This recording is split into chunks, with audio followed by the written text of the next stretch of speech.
गावाला आतमध्ये जायला गाडी नव्हती, साधारणपणे 1.5 किलोमीटर आतमध्ये चालत जायला लागायचं. मला आठवतंय ज्यावेळेला आम्ही 4थीत असताना माझ्या आईवडिलांची तिथं बदली झाली आणि आम्ही तिथं राहायला गेलो, तर गावातला ट्रान्सफॉर्मर त्यावेळेला जळालेला होता आणि त्याच वेळेला बरोबर आमच्या घरातला जो कंदील आहे त्या कंदिलाची वात संपलेली होती. पण तुम्हाला खोटं वाटेल, त्या कंदिलाची वात त्या गावात मिळत नव्हती. तिथून सासवडला जवळपास 12-13 किलोमीटरवरती यावं लागायचं, तेव्हा तिथं ती मिळायची. त्या काळामध्ये माझ्याच घराच्या शेजारी राहणारी एक लहान मुलगी, तिला पांढरे डाग जे असतात कोडाचे तसे डाग उठले होते आणि ती आमच्याच कॉलेजमध्ये ट्रीटमेंट घेत होती. पण तिला तिथे काही फरक पडला नव्हता. 7-8 वर्षाची मुलगी होती ती. आणि नंतर मला लक्षात आलं, नंतर मी तिच्या आईला सहज विचारलं, भाभी मी औषधं दिली तर चालतील का? 2007 ते 2010 ह्या काळामध्ये मी जो दवाखाना चालू केला होता तो भारतीय विद्यापीठ परिसरातला चौक जो आहे त्या चौकामध्ये मी आधी आयुर्वेदिक औषधांचं दुकान सुरू केलं होतं. त्याच्या आतमध्ये स्टोअरसाठी म्हणून 60 स्क्वेअर फूट जागा ठेवली होती. 2010 येता म्हणजे तिथं कंडिशन अशी होती त्या 60 स्क्वेअर फुटामध्ये, त्याच्यामध्ये माझी बसायची खुर्ची, माझा टेबल, पेशंटच्या बसायच्या 2 खुर्च्या, औषधं तयार करायचं टेबल, पेशंटला तपासायचं टेबल, माझी एक छोटं बेसिन, माझी औषधं ठेवायची जागा, प्लस माझी लायब्ररी, असं सगळं मी त्याच्यात छोट्या जागेत बसवलेलं होतं. माझा टोटल इन्कम हा त्यावेळेचा 5,000 रुपये होता. म्हणजे कुणी विचारलं की बाबा तुझं किती इन्कम, तर त्याला कुणाला लाज वाटायची म्हणून आता सांगताना 10-1 हजार होतात असं सांगायचो मी. ही घटना आहे 2007 सालची.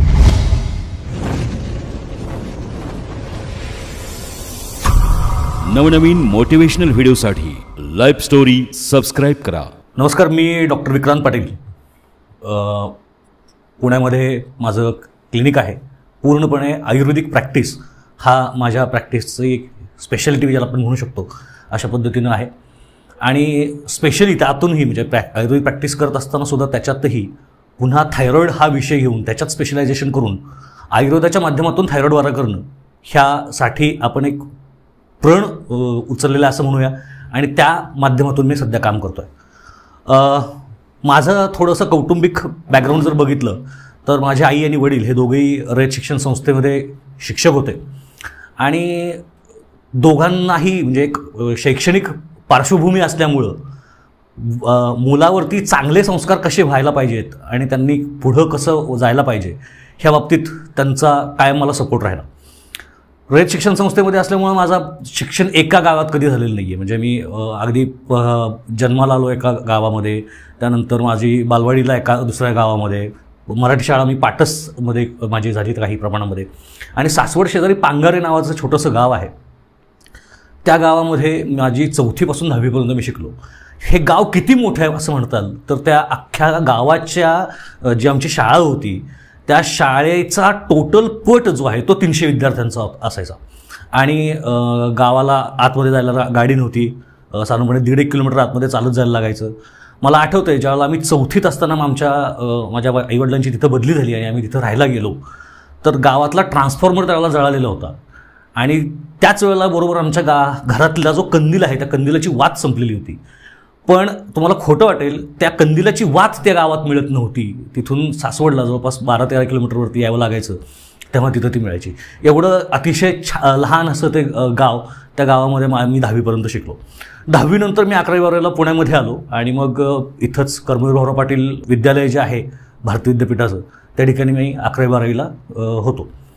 अर्थात 11वी-12वीला आईवडिलांपासून लांब आल्यानंतर माझ्यावरती कोणाचं बंधन राहिलं नाही. कुठल्या वाईट व्यसनाला लागलो नाही खरं, पण अभ्यासाच्या नावानं पूर्णच त्याच्याकडे दुर्लक्ष झालेलं. त्यामुळे 12वीत असं पाहिजे तसे काही मार्क मिळाले नाही. 10वीला वगैरे खूप चांगले मार्क होते, 80% पुढे होतो, पण 12वीला तर मी 60% आलो. आणि मग आईवडिलांनी पहिल्यापासून ठरवलेलं होतं की ह्याला डॉक्टर करायचं म्हणून. इथपर्यंतचा माझा प्रवास होता तो त्यांनी मला ढकलून आणल्यासारखा होता असं म्हणूया की तुला डॉक्टर व्हायचंच आहे. पण जसं मी BMSला ॲडमिशन घेतलं, माझ्या सुदैवानं काही माझे जे सिनियर्स होते त्यांनी मला पुण्यातले जे खूप प्रख्यात असे वैद्य आहेत, वैद्य समीर जमदग्नी, त्यांच्या क्लिनिकला मला ते घेऊन गेले. आणि मग तिथं गेल्यानंतर माझा डॉक्टर आधी फक्त डॉक्टर व्हायचं होतं, पण त्याच्यात म्हणजे आपण म्हणतो ना एखादा प्रवाहात पडलो आहे आणि त्यानंतर वाहत चालला आहे, तर ते स्वतःची इच्छा अशी काही नसल्यासारखं मी वागत होतो. पण जसा मी सरांच्याकडं क्लिनिकला जॉईन झालो आणि त्याच्यानंतर आयुर्वेद काय आहे हे कळायला लागला, त्यानंतर मात्र मी ठरवलं की आपण प्रॅक्टिस पूर्णपणे आयुर्वेदिकच करायचं. माझी फायनलची एक्झाम, खरं तर ह्या सगळ्या काळामध्ये माझा आयुर्वेद त्याच्यावरती खूप चांगली कमांड आली होती. सरांचे बाकीचे जे क्लिनिक्स होते व्हिजिटिंगचे, ते व्हिजिटिंगचे क्लिनिक्स मी सांभाळायला लागलो होतो. आणि एक नेहमीच एक गोष्ट असते की आपल्याला जर काही घ्यायचं असेल ना तर विचार करण्याची प्रोसेस शिकायची असते. कारण औषधांची नावं आणि औषध कुठं वापरायचं आहे हे माहिती असणं आणि ते कशा पद्धतीनं माहिती वापरायचं आहे हे माहिती असणं, ह्याच्यामध्ये एक खूप मोठा जमीन आसमानाचा फरक असतो. तर ती थॉट प्रोसेस डेव्हलप व्हायला लागते आणि ती माझी फार चांगल्या पद्धतीनं डेव्हलप मी करून घेतली असं मला वाटतं. मग पण हे सगळं होत असताना माझ्या दुर्दैवानं म्हणूया बरोबर माझ्या फायनलची जी एक्झाम होती त्याच्यामध्ये माझा एक प्रश्न लिहायचा राहिला पूर्णपणे. आणि त्याच्यामुळं लास्ट इयरला BMSच्या लास्ट इयरला माझा एक विषय गेला. मी कधीच तोपर्यंत कधीच कुठल्याच सब्जेक्टमध्ये कधी फेल झालो नव्हतो, पण तो माझा सगळ्यात आवडता जो विषय होता त्याच विषयामध्ये मी फेल झालो. आता अशी संकट म्हणूया आपण, म्हणजे 6 महिने जाणार, अतिशय खचल्यासारखा झालो होतो, डिप्रेशन म्हणूया आपण, की आवडत्याच विषयामध्ये फेल झालो असं झालं. आणि तसं झाल्यामुळं मग पहिले 2-3 दिवस मी खूपच उदास मानसिकतेतून चाललो होतो. आणि 2-3 दिवसानंतर माझ्या डोक्यात हा विचार आला की असंही आता आपण फेल झालेलोच आहोत एका विषयामध्ये, तर त्या विषयाचा आपल्याला आणखीन चांगला अभ्यास करता येऊ शकेल. ह्या विषयावरून मी त्या विषयाचा अजून जास्त खोलीत अभ्यास करायला सुरुवात केली. आणि तो खरंच माझ्या फायद्यावर पडला, पथ्यावर पडला असं म्हणू शकतो आपण. कारण तो जो विषय आहे चरक संहिता नावाचा तो सब्जेक्ट होता आणि त्याच्यामध्ये माझं जे काही वाचन त्या काळामध्ये झालं त्या 6 महिन्यामध्ये, त्याच्यामध्ये तुम्हाला खोटं वाटेल पण माझा PG म्हणजे पोस्ट ग्रॅज्युएशन MD जे असतं त्या MDच्या थेसिसची तयारी माझी 3rd इयर BMSला म्हणजे अंडर ग्रॅज्युएट असताना माझी त्या विषयाची तयारी झाली होती. एवढ्या चांगल्या पद्धतीनं झालं. त्याच्यानंतर मग MDला ॲडमिशन घेतलं. द्रव्यगुण नावाचा विषय होता. द्रव्यगुण म्हणजे वनस्पती ज्या आहेत त्या वनस्पतींचा अभ्यास इन डिटेल ज्या सब्जेक्टमध्ये केला जातो. औषधांसाठी वापरले जाणारे जी झाडं आहेत, वनस्पती आहेत, वेली आहेत, त्या सगळ्याचा अभ्यास द्रव्यगुण ह्या विषयामध्ये करायचा असतो. मी खूप ओढ होती मला ह्या विषयाची आणि म्हणून मी त्याच विषयामध्ये PG करायचं ठरवलं. माझी PG झालं. आणि ह्या काळामध्येच म्हणजे पोस्ट ग्रॅज्युएशन चालू असतानाच माझं प्रॅक्टिस सुरू व्हायला लागलं होतं. झालं असं होतं की मी ज्यावेळेला BMSला होतो 3rd इयरला, ज्यावेळेला माझं कॉलेज पूर्ण झालेलं नव्हतं, त्या काळामध्ये माझ्याच घराच्या शेजारी राहणारी एक लहान मुलगी, तिला पांढरे डाग जे असतात कोडाचे तसे डाग उठले होते आणि ती आमच्याच कॉलेजमध्ये ट्रीटमेंट घेत होती. पण तिला तिथे काही फरक पडला नव्हता. 7-8 वर्षाची मुलगी होती फक्त ती. आणि नंतर मला लक्षात आल्यानंतर मी तिच्या आईला सहज विचारलं, भाभी मी औषधं दिली तर चालतील का? आता गंमत अशी होती, माझ्या वडिलांनी त्यावेळेला मला अतिशय नाखुशीनं त्याला परमिशन दिली होती त्याला औषधं द्यायला. त्यांचं असं म्हणणं होतं की कोड हा कधी बरा होत नाही आणि मग तू अजून तुझं प्रॅक्टिस सुरू झालेलं नाही आहे तोपर्यंत तू असा कुठला तरी आजार घेणार आणि मग तुझं नाव खराब होईल. त्यावेळेला मी त्यांना म्हटलं, म्हणजे ही एक पहिल्यापासूनचीच मला सवय होती, अजूनही आहे, रिस्क घेण्याची, की जोपर्यंत तुम्ही धाडस करत नाही ना तोपर्यंत यश तुम्हाला गवसणी घालत नाही, हे लक्षात ठेवा. त्यामुळं मी त्यांना म्हटलं की तुम्ही असा विचार करताय की हा आजार बरा होत नाही त्यामुळे तो बरा होणार नाही आणि बरा होणार नाही म्हणून माझं नाव खराब होईल. मी थोड्या वेगळ्या पद्धतीने विचार करतो की माणसं काय म्हणतील, कुठंच बरा होत नाही याच्याकडे बरा झाला नाही. या उलट जर ती बरी झाली तर अरे कुणाकडेच बरा न होणारा आजार यानं बरा केला, अशा पद्धतीनं माझं उलट नाव मोठं होईल. आणि ही एक कॅल्क्युलेटिव्ह रिस्क घेऊन मी त्यावेळेला त्या मुलीची ट्रीटमेंट सुरू केली. आणि कोड हा असा आजार आहे की तो समोर दिसतो, म्हणजे सगळेच आजार दिसतात असं नाही आहे. काही आजार हे सांगावेच लागतात, म्हणजे ताप आला हे अंगाला हात लावल्याशिवाय कळणार नाही आहे. तसं कोडासारखा आजार जो आहे तो समोर बघितल्या त्वचेवरचं जे वैवरणे आहे, रंग जो बदललेला आहे तो दिसत असतो. आणि ह्याचाच परिणाम म्हणून त्या मुलीला जी औषधं दिली ती बरी झाली आणि त्यानंतर आजूबाजूच्या सगळ्याकडे माझं नाव झालं की हा कोड बरा करतो म्हणून. आणि मी 3rd इयर BMSला असताना माझी प्रॅक्टिस सुरू झाली आणि माझं पोस्ट ग्रॅज्युएशन होईपर्यंत 3 वर्षामध्ये माझं सगळं स्पेशालिटी प्रॅक्टिस ही त्वचारोग ह्या विषयावरती मी कॉन्सन्ट्रेट करून घेतलं होतं. आता याच्यामध्ये सगळ्यात महत्त्वाची गोष्ट अशी असते की आयुर्वेदामध्ये औषधीकरण हे तुमचं चांगलं असलं पाहिजे. कारण तुम्हाला जी औषधं वापरायची आहेत ना ती बनवण्याची एक स्पेसिफिक प्रोसेस असते, पद्धत असते. आणि प्रत्येक वेळेला कंपन्या त्याच पद्धतीने फॉलो करतील असं नाही आहे. आणि त्यामुळं एका बाजूला प्रॅक्टिस करत असताना मी स्वतःची औषधं स्वतः तयार करायला सुरुवात केली. एवढी त्याच्यामध्ये मी पारंगत झालो होतो की आणि त्याचा पसारा माझा एवढा वाढवून घेतला होता मी की एखाद्या फॅक्टरीमध्ये किंवा एखाद्या फार्मसीमध्ये जेवढी नसतील ना तेवढी हळूहळू करत सगळी इन्स्ट्रुमेंट्स माझ्याकडे तयार झाली होती फार्मसीची. एवढ्या मोठ्या लेवलपर्यंत मी माझं प्रॅक्टिस आणि औषधीकरण नेऊन पोचवलं होतं. ह्याच काळामध्ये 2010च्या आसपास, ह्या 2007 ते 2010 ह्या काळामध्ये मी जो दवाखाना चालू केला होता तो भारतीय विद्यापीठ परिसरातला चौक जो आहे त्या चौकामध्ये मी आधी एक आयुर्वेदिक औषधांचं दुकान सुरू केलं होतं. त्याच्या आतमध्ये स्टोअरसाठी म्हणून 60 स्क्वेअर फूट जागा ठेवली होती शिल्लक. पण ही आत्ता जी मुलगीचं सांगितलं मी तुम्हाला, ती बरी झाल्यानंतर सगळीकडे जो पसारा व्हायला लागला, माझं नाव वाढायला लागलं, त्यामुळे मी तिथंच त्या 60 स्क्वेअर फुटाच्या जागेमध्ये माझं क्लिनिक सुरू केलं. आणि 2010 येता म्हणजे तिथं कंडिशन अशी होती त्या 60 स्क्वेअर फुटामध्ये, त्याच्यामध्ये माझी बसायची खुर्ची, माझा टेबल, पेशंटच्या बसायच्या 2 खुर्च्या, औषधं तयार करायचं टेबल, पेशंटला तपासायचं टेबल, माझी एक छोटं बेसिन, माझी औषधं ठेवायची जागा, प्लस माझी लायब्ररी, असं सगळं मी त्याच्यात छोट्या जागेत बसवलेलं होतं. आणि लोक खूप कौतुक करायचे, वा वा किती छान कमी जागेत किती मस्त बसवलं आहे. पण असेच अजून एक माझे हितचिंतक आहेत, त्यांनी आल्यानंतर एक दिवशी मला शिव्या घातल्या की अरे एवढी जागा तुझ्याकडं आहे घराकडं आणि तू एवढ्याशा जागेत काय बसतोस म्हणून. त्यामुळे 2000 आणि परिस्थिती त्यावेळेला तशी झालेली होती, इथं पेशंटला कुठेही बसायला जागा नव्हती, लोक रस्त्यावरती उभे राहायचे आणि आतमध्ये दवाखान्यामध्ये औषधासाठी यायचे. 2010च्या आसपास मी असं ठरवलं की आता आपल्याला जागा वाढवली पाहिजे आणि मग मी घराच्या समोरचीच माझी जी जागा होती त्याच्यामध्येच क्लिनिक सुरू केलं. त्याच्यामध्ये 2 छोटे पंचकर्म, वेटिंग, रिसेप्शन, केबिन असा एक छान सेटअप 2010ला मी ऑक्टोबर महिन्यामध्ये सुरू केला. आमच्या भागातले आमचे त्यावेळेचे मंत्री, आमचे आमदार तिकडचे डॉक्टर पतंगराव कदम साहेब, त्यांच्या हस्ते क्लिनिकचं ओपनिंग झालं. प्रचंड गर्दी होती. याच काळामध्ये स्टुडंट्स माझ्याकडे शिकायला लागले. जसं मी माझ्या सरांच्याकडे शिकायला जायचो तसे स्टुडंट्स माझ्याकडे शिकायला लागले. आणि ते शिकायला आल्यानंतर त्यांच्यावरती ते प्रश्न विचारायचे, त्याची उत्तरं द्यायची, हा सगळा प्रपंच चालू होता. याच काळामध्ये मी पुन्हा ज्यावेळेला म्हणजे ओव्हरऑल सगळ्याच पद्धतीचे पेशंट येत असल्यामुळं एकदा आम्ही सिंहावलोकन करून बघितलं सगळ्यांनी मिळून की आपल्याकडे कुठल्या पद्धतीचे पेशंट जास्त येत आहेत, आपल्या कुठल्या पद्धतीच्या पेशंट्सना जास्त चांगल्या पद्धतीनं बरं करतोय.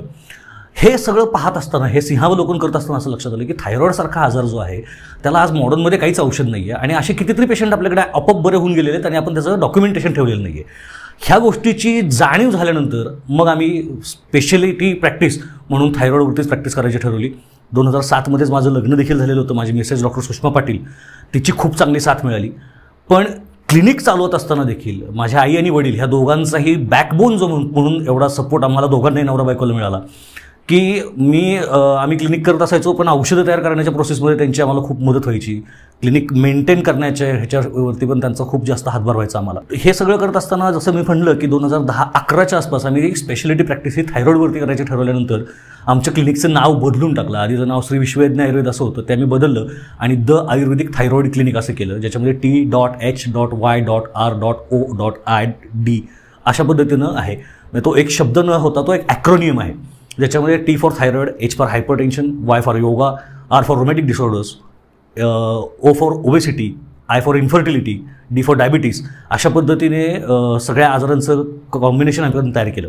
आता ह्याचं कारण पण असं होतं की थायरॉइडचा एखाद्या माणसाला ज्यावेळेला थायरॉइड होतो त्यावेळेला त्यांच्यामध्ये वजन वाढणं म्हणजे ओबेसिटी हा प्रकार पाहायला मिळतो. वंध्यत्व येणं हा त्याच्यामध्ये खूप कॉमन आहे. डायबिटीस होण्याचे चान्सेस वाढतात, सांधे दुखायला लागतात. त्यामुळं एक थायरॉइड बघत असताना ह्या सगळी जंत्री जी आहे ना ती आपण ट्रीट करू शकतो, हा एक त्याच्यातून कॉन्फिडन्स आला. आणि मग त्याच्यावरती दणका दिला असं म्हणूया. एवढ्या छान पद्धतीनं प्रॅक्टिस सेट व्हायला लागलं आणि मग त्याला संशोधनाची हे लावत गेलो आम्ही, किनार लावत गेलो आणि त्याचा परिणाम म्हणून आत्ता ह्या घडीला आपल्या द आयुर्वेदिक थायरॉइड क्लिनिकचे पुण्यामध्ये महाराष्ट्रातलं सगळ्यात मोठं आयुर्वेदिक हॉस्पिटल प्रायव्हेट सेक्टरमधलं आज आपलं तयार झालेलं आहे.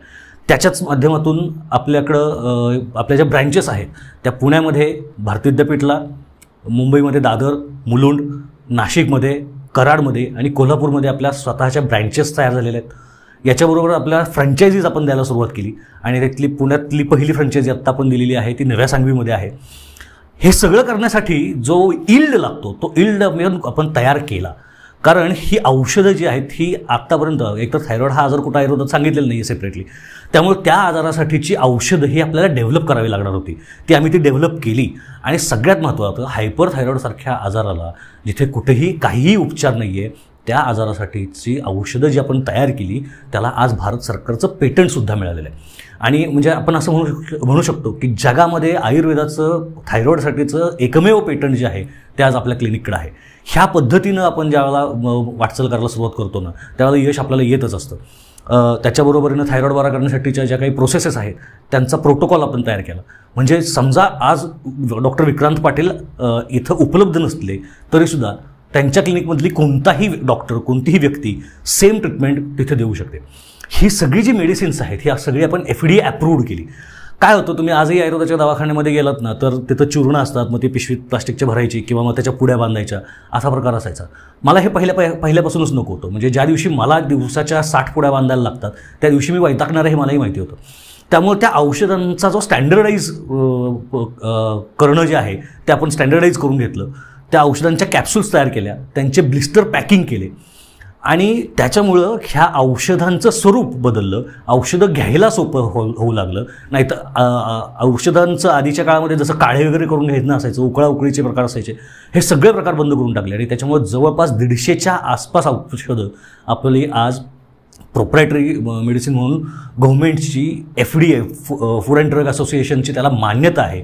ह्या पद्धतीनं इतक्या मोठ्या प्रवासापर्यंत आपण आज येऊन पोहोचलेलो आहोत. ह्या सगळ्या प्रवासामध्ये ना एक गोष्ट मला प्राकर्षानं सांगायची वाटते, माणसाकडं जिद्द असली पाहिजे, महत्त्वाकांक्षा असली पाहिजे. एखाद्या गोष्टीचं ध्येय आपण ज्याला आपण म्हणतो, ते ध्येय तुम्ही ज्यावेळेला सेट करताना त्यावेळेला त्याच्यासाठी वेळावून घेऊन वेळ लागल्यासारखं त्याच्या मागे धावलं पाहिजे.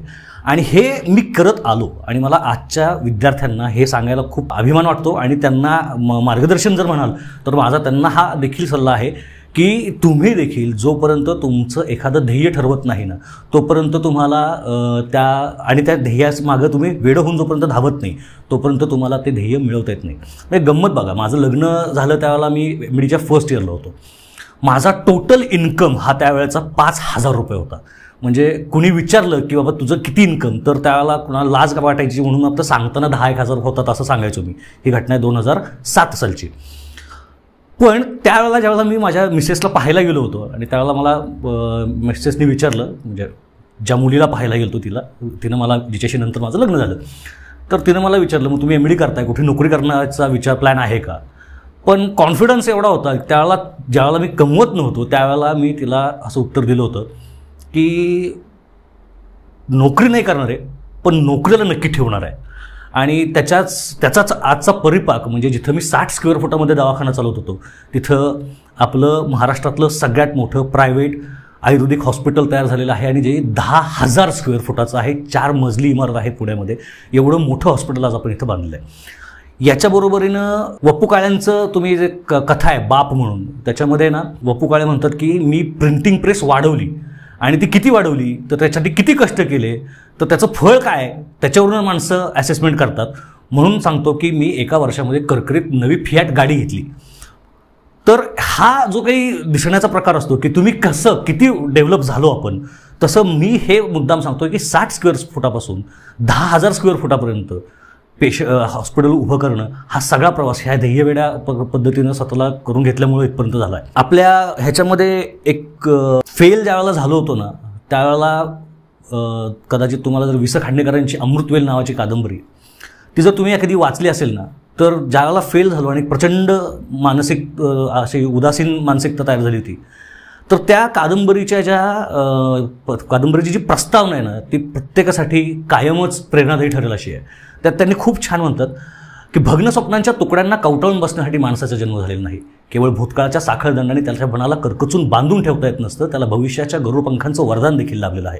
एखादं स्वप्न पाहणं, ते फुलवणं, ते सत्यसृष्टीत उतरावं म्हणून धडपडणं, त्या धडपडीतला आनंद लुटणं आणि दुर्दैवानं ते स्वप्न भंग पावलं तर त्याच्याच तुकड्यांवरून रक्ताळलेल्या पावलांनी दुसऱ्या स्वप्नमागणं धावणं हा मानवीवनाचा धर्म आहे आणि मनुष्याच्या जीवनाला अर्थ येतो तो यामुळेच. मी MDला ॲडमिशन फक्त एकाच कारणासाठी, मला MD करायचं नव्हतं पण मी एकाच कारणासाठी ॲडमिशन घेतली की माझा इथं मी फेल झालो ना 3rd इयरला, याचा वचपा मला काढायचा आहे आणि म्हणून मी खरं तर MDला ॲडमिशन घेतलं. महाभारतामध्ये एक श्लोक आलेला आहे, धर्मो रक्षति रक्षितः. तुम्ही धर्माचं रक्षण केलं तर धर्म तुमचं रक्षण करतो. ज्या दिवशी मी आयुर्वेदिक प्रॅक्टिस सुरुवात केली त्या दिवशी आयुर्वेद हा मी माझा धर्म मानला आणि त्यामुळे आयुर्वेदासाठी जेवढं काही करता येईल तेवढं सगळं करायचा मी प्रयत्न केला. हे सगळं करत असताना 2014 साली माझ्याकडे एक संधी चालून आली. National Ayurveda students and youth association नावाच्या एका संस्थेचं महाराष्ट्रातलं युनिट डेव्हलप करण्याची मला संधी मिळाली आणि मी महाराष्ट्राचं युनिट तयार केलं आणि मी महाराष्ट्राचा प्रेसिडेंट झालो. त्यावेळेला 4च महिन्यामध्ये आयुर्वेदासाठीचं ह्या संस्थेच्या नस्या असा त्याचा शॉर्ट फॉर्म आहे, त्या नस्या ह्या संस्थेचा 4 महिन्यात तिथं एवढे कार्यक्रम केले की 4 महिन्यामध्ये मला त्यांनी महाराष्ट्राच्या बॉडीवरून उचलून नॅशनल बॉडीवरती घेतलं आणि मला नॅशनल प्रेसिडेंट मी नस्याचा झालो. अर्थात नॅशनल प्रेसिडेंट झालो तरी नस्याची त्यावेळची अवस्था काय होती तर नस्या हे फक्त 3-4 राज्यांमध्येच चालू होतं, बाकी कुठेही ते डेव्हलप नव्हतं. मी ज्यावेळेला प्रेसिडेंट झालो नॅशनल प्रेसिडेंट त्यावेळेला संस्थेच्या अकाउंटवरती 17,000 रुपये शिल्लक होते. पण मी जे म्हणलं ना वेडावून झपाटल्यासारखं काम करत राहिलात ना तुम्ही की त्याचा परिणाम काय होतो तर 3.5 वर्षांमध्ये नस्या ही 26 स्टेटमध्ये पोहोचवण्याचं काम मी केलं. म्हणजे अक्षरशः माझ्या पायाला भिंगरी बांधल्यासारखा मी अख्ख्या भारतभर त्यावेळेला पळालो होतो. म्हणजे माझे मित्र मला म्हणायचे तू आता विमानाचा पास काढ म्हणून, एवढं माझा प्रवास त्या काळात होता. एवढा बाहेर असूनसुद्धा मी जे म्हटलं की धर्मो रक्षति रक्षितः, ज्यावेळेला तुम्ही धर्माचं रक्षण करता त्यावेळेला तो धर्म तुमचं रक्षण करतो. मी एवढा बाहेर असूनसुद्धा, एवढा बाहेर जात असूनसुद्धा माझं प्रॅक्टिस कधी कमी झालं नाही आणि त्या प्रॅक्टिसचं मी कधी म्हणजे माझ्या पदाचाही मी कधी कुठला गैरवापर केला नाही. ह्याच काळामध्ये 2017मध्ये आज जर तुम्ही इंटरनेटवरती सर्च केलं तर आयुर्वेदाच्या नावावरती एकच Guinness book of world record आहे. जास्तीत जास्त माणसांना नस्यकर्म केलं अशी जी ट्रीटमेंट आहे ती 2017मध्ये माझ्या अध्यक्षतेखाली आम्ही आयुर्वेदातलं एकमेव Guinness book of world record establish केलं. 733 लोकांनी एकाच वेळेला नस्यकर्म करणं असा तो हे आहे. तर आयुर्वेदाच्या नावावरती फक्त एकुलतं एक Guinness book of world record आहे आणि मला सांगायला आनंद होतो की ते माझ्या कारकिर्दीमध्ये माझ्याकडून झालेलं आहे. 2019 संपता भारतामध्ये कोविड आला. 2020च्या जानेवारीमध्ये भारतामध्ये पहिला पेशंट वगैरे सापडायला सुरुवात झाली आणि सगळीकडे त्याची दहशत पसरली होती. ह्याच काळामध्ये मी जे म्हटलं की मला एखाद्या गोष्टीची चिकित्सा करायची खूप सवय होती. त्याच्यामुळं माझ्या वडिलांकडून मला जे काही मिळालं सांगितलं त्यांच्याशी बोलता ते मला म्हणले अशीच 100 वर्षापूर्वी पण एक मोठी साथ आली होती, साथीचाच आजार त्याला म्हणायचे आणि त्या माणसात खूप माणसं मेली त्याच्यामध्ये. मग हा आजार कुठला म्हणून मी ते सगळं शोधायला सुरुवात केली तर माझ्या असं लक्षात आलं दॅट वॉज स्पॅनिश फ्लू. दुसऱ्या महायुद्धानंतर 1920ला जो स्पॅनिश फ्लू सगळ्या जगभरामध्ये पसरला होता. इस्टिमेटेड साधारणपणे अंदाज असा आहे की त्याच्यामध्ये जवळपास 5 ते 10 कोटी लोक मेले आहेत जगभरामध्ये. एवढा प्रचंड स्पॅनिश फ्लू वाईट त्रासदायक होता. मग त्यावेळेला माझ्या डोक्यात आलं की बाबा जर असं असेल तर त्यावेळेला कोणीतरी काहीतरी आयुर्वेदिक औषधं वापरली असतील. त्यावेळेला वॅक्सिनेशन नावाचा प्रकार नव्हता 100 वर्षापूर्वी. आणि मग मी सगळे जुने ग्रंथ शोधायला सुरुवात केली की कुणी काय औषधं वापरली होती का आणि त्याच्यातून काही औषधं उकरून काढली आपण असं म्हणूया. आणि मग आता ही वापरून कुठे बघणार तर मग मी त्याची पावडर तयार केल्या आणि पोलिसांच्या जे फर्स्ट लाईन वर्कर्स आहेत पोलीस SRPF यांना ते वाटायला सुरुवात केली. हे वाटायला सुरुवात केल्यानंतर काही लोकांनी ती खाल्ली आणि त्याच्यात असं झालं की काही पॉझिटिव्ह आलेल्या लोकांनी त्यातली औषधं खाल्ली. म्हणजे आपण देत होतो ते प्रिव्हेन्शनच्या हिशोबाने द्यायला सुरुवात केली होती. पण काही पॉझिटिव्ह लोकांनी ती खाल्ली आणि खाल्ल्यानंतर त्यांच्या असं लक्षात आलं की त्यांना लवकर रिकवर होत आहेत. आणि मग ती एक आपल्याला मेक सापडली. त्याच्यानंतर अगदी रामदेव बाबांचं औषध मार्केटमध्ये यायच्या आधी आपलं स्वतःचं CBD5 नावाचं एक किट आपण तयार केलेलं जे प्रिव्हेंटिव्ह म्हणून पण उपयोगी होत होतं आणि क्युरेटिव्ह म्हणून पण उपयोगी होत होतं. असं आपण तयार केलं आणि आपण सगळ्यात पहिलं भारतामध्ये बहुतेक सगळ्यात पहिलं FDA अप्रूव्ड औषध, अर्थात ते कोविडसाठी म्हणता येत नव्हतं, कुणालाच म्हणता येत नव्हतं कारण कोविडसाठी काही करायचं असलं तर त्याच्या त्या ICMRचे रूल्स आणि ह्या सगळ्या गोष्टी होत्या. त्याच्यासाठी देखील आम्ही खूप धावपळ केली. पण हे पहिलं औषध आपण डेव्हलप केलं आणि ते सगळ्या महाराष्ट्रामध्ये हे झालं. सेकंड वेव्ह येता असं झालं की लोकांना निमोनिया बसणं हा प्रकार खूप व्हायला लागला होता. आणि एक दिवशी रात्रीचा मला 12:15 आसपास फोन आला की हा प्रकार आहे 21 जून 2020चा. रात्री 12 वाजता मला फोन आला. आमचे इथले जे सॅनिटरी हेल्थ इन्स्पेक्टर आहेत त्यांचा फोन आला की डॉक्टर आपल्याला व्हेंटिलेटर बेड कुठे अवेलेबल आहे का. अर्थात तोपर्यंतची परिस्थिती अशी होती की काही ठराविक रुग्णालयांनाच फक्त कोविडची मान्यता होती. त्यामुळं बाकीच्या ठिकाणी व्हेंटिलेटर जरी असले तरी तिथं पेशंट ॲडमिट करायला परमिशन नव्हती आणि त्यामुळं खूप लिमिटेड बेड्स अवेलेबल होते. 2020चा जून महिन्यातले हा केस आहे. अशातच मुंबईची एक महिला पोलीस तिच्या बरोबरच्यांना कोविड झाला होता, हिचा निगेटिव्ह आला होता म्हणून ही घरी निघाली होती आणि मुंबईतून गावाला जात असताना, सांगलीकडे गाव आहे त्यांचं, पुण्याच्या आसपास आल्यानंतर त्यांना प्रचंड श्वास घ्यायला त्रास व्हायला लागला. त्यांनी तशीच गाडी इथल्या एका हॉस्पिटलमध्ये नेली. तिथं त्यांनी एक्सरे केला तर पूर्ण छातीचा एक्सरे पांढरा शुभ्र दिसत होता. ऑक्सिजनचे लेवल जी आहे, जी 99-100 असावी लागते, ती कमी होऊन त्यांची 60 वरती आलेली होती. आणि अशा परिस्थितीमध्ये ऑक्सिजन लावून भारतीय हॉस्पिटलच्या बाहेर एका ॲम्ब्युलन्समध्ये तिला ठेवण्यात आलं होतं आणि त्याला बेड मिळत नव्हता. मी पण 2-4 ठिकाणी फोन केले, पण अगदी मित्र असले तरी तो सुद्धा त्यांच्याकडे कोविडची परमिशन नसल्यामुळे त्यांना सुद्धा तिथं पेशंट घ्यायला अलाउड नव्हतं. ह्या परिस्थितीमध्ये मी जे म्हटलं ना, रिस्क घेण्याची जी जबाबदारी हे असते, टेंडन्सी असते, मी पुन्हा फोन केला आणि म्हटलं तुम्ही बेड शोधा, मी काम करतो, मी माझं एक औषध त्यांना देतो, आपण बघूया काय फरक पडतोय का. तसाच रात्रीचा 12 वाजता तो PPE किट नावाचा काही प्रकार नव्हता. बाहेर पाऊस पडत होता. मोटरसायकलवरती फक्त जर्किन घातलं, डोक्यावरती हेल्मेट घातलं, तेच आमचं PPE किट त्यावेळेचं. आणि ते घालून पेशंट बघायला गेलो आणि पेशंटला ॲम्ब्युलन्समध्येच औषध दिलं. आणि पुढच्या 15 मिनिटामध्ये पेशंटचा ऑक्सिजन वाढायला लागला होता आणि धाप कमी यायला लागली. आणि 20 मिनिटानंतर ती पेशंट ॲम्ब्युलन्समधून उठून बाहेर आली स्वतःच्या पायावरती. आणि त्याच्यानंतर दुसऱ्या ठिकाणी तिला बेड पण मिळाला. हा जो काही रिस्क टेकिंगचा पार्ट होता, त्याच्यामुळं ते औषध तेवढ्या चांगल्या पद्धतीनं, रस औषधे जे आहेत आयुर्वेदातली, ती किती चांगल्या पद्धतीनं काम करतात त्याचा प्रत्यय त्या दिवशी आला. आणि मग एकदा ते झाल्यानंतर दुसऱ्या दिवशी लगेच ते औषध आपण FDA पाठवून दिलं आणि त्याचं औषध तयार करून प्राणचिंतामणी रस नावाचं औषध तयार केलं. आणि ह्या काळामध्ये, कोविडच्या काळामध्ये, जिथे लोक पेशंटला बघत नव्हते किंवा असं मध्ये स्क्रीन लावून पलीकडे पेशंट बसवायचा, आपण इकडे थांबायचं, असं लांबून बघायचं, हा प्रकार चाललेला असताना मी आणि माझी मिसेस आम्ही दोघांनी अक्षरशः ICUमध्ये जाऊन पेशंट तपासलेले आहेत कोविडचे. आणि कोविडच्या ह्या 1.5-2 वर्षाच्या कालावधीमध्ये 9,000पेक्षा जास्त कोविडच्या केसेस आपण ट्रीटमेंट केलेली आहे. अगदी ICUतले पेशंटसुद्धा आपण आयुर्वेदाच्या माध्यमातून ट्रीटमेंट केलेली आहे. मुळात आमच्याकडे एक प्रकार असा आहे की BMSला ॲडमिशन घेतलं ना की बरीचशी मुलं तिथंच त्यांचा कॉन्फिडन्स गेलेला असतो. कारण BMSला ॲडमिशन कोण घेतं, तर MBBSला ॲडमिशन मिळालं नाही म्हणून मग BMSला आलो. आणि मग काय आता कसलं तरी डॉक्टर व्हायचं आणि काय आपल्याला किंमत नाही वगैरे, अशा एका खूप मोठ्या मानसिक गर्तेमध्ये स्टुडंट्स गेलेले असतात. मला त्यांना सांगायला हे वाटतो की आनंद वाटतो आणि त्यांनी हे लक्षात ठेवावं की आयुर्वेद तुम्हाला निवडतोय. लक्षात घ्या, जर तुम्हाला आयुर्वेदानं निवडलेलं असेल ना, तर तुम्ही त्याच्यामध्ये खूप काही करू शकता. ॲलोपॅथीमध्ये तुम्ही गेलात तर तुम्ही औषध नाही तयार करू शकत. इथं तुम्ही नवीन औषध डेव्हलप करू शकता, तयार करू शकता, तुम्ही हवं ते करू शकता.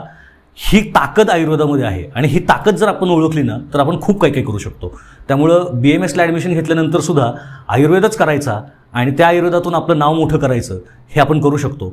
पहिल्या दिवसापासून माझी हीच इच्छा होती आणि मी शेवटी ती पूर्ण केली. ह्या सगळ्या तुमच्यासमोर माझा हा जो काही प्रवास आहे, जीवनपट आहे, तो मी सगळा तुमच्यासमोर सांगितला आणि त्याची संधी मला लाईव्ह स्टोरी मराठीनं दिली, ह्या चॅनलनं दिली, त्याबद्दल मी त्यांचेही आभार मानतो. धन्यवाद. थायरॉइडची गोळी घेताय तरीही वाढत्या वजनामुळे त्रस्त आहात, अंगावर किंवा चेहऱ्यावर सूज येते, विनाकारण थकवा येतो, काम करण्याची इच्छा होत नाही आणि पचनाच्या तक्रारी सुद्धा आहेत, मूड स्विंग्स, नैराश्य, विनाकारण ताण येतो, चिडचिड होते, रडायला येतं, विस्मरण होत आहे, महिलांमधील अनियमित पाळीची समस्या आहे. चला तर मग ही परिस्थिती बदलून टाकूया.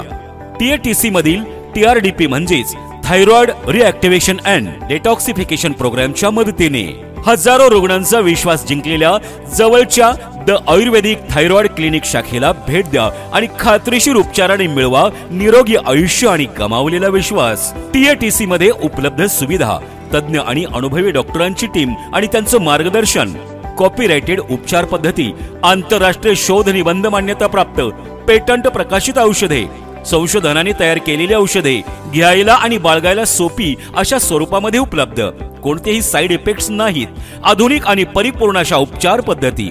पुणे, नाशिक, मुंबई, कराड, कोल्हापूर इत्यादी ठिकाणी महाराष्ट्रामध्ये 8 शाखा.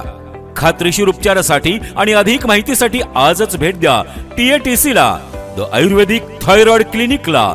कॉन्टॅक्ट नंबर 9764001410 आणि 9764004480. खात्रीशीर उपचारासाठी द आयुर्वेदिक थायरॉइड क्लिनिक.